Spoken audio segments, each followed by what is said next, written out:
Guys আজকে নাখোদা মসজিদে গিয়ে এটা কি দেখলাম আর নাখোদা মসজিদে গিয়ে আরো কি কি করলাম প্রথম তো শুরু করা যাক চলো। আজকে আমরা বার হয়ে পড়লাম কলকাতা নাখোদা মসজিদের উদ্দেশ্যে। আর এখন আমরা চলে এসেছি বিশ্ববাংলা গেটের এখানে। আর তারপরে 1 ঘন্টা জার্নির পরে আমরা চলে আসলাম আমাদের গন্তব্যে। তারপরে আমরা জাকারিয়া স্ট্রিটের মধ্যে দিয়ে আমরা চলে যাচ্ছিলাম নাখোদা মসজিদের দিকে। আর আমরা ফাইনালি নাখোদা মসজিদের মধ্যে চলে আসলাম। আর এসেই দেখছি এখানে সবাই ইফতার নিয়ে বসে পড়েছে। আর আমরা চলে আসলাম অজুটা সেরে নিতে। আর অজুটা সারা হয়ে গেলে এইদিকে আসতেই চোখে পড়লো যে লস্যি লওয়ার জন্য তৃতীয় বিশ্বযুদ্ধ চালু হয়ে গেছে।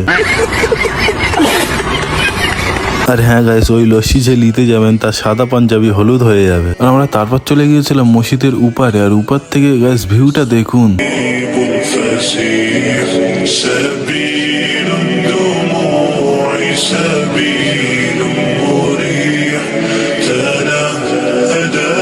আর ইফতারটা নিয়ে আমরা সবাই এখানে বসে পড়লাম আর সবাই দোয়া করে নিচ্ছিল।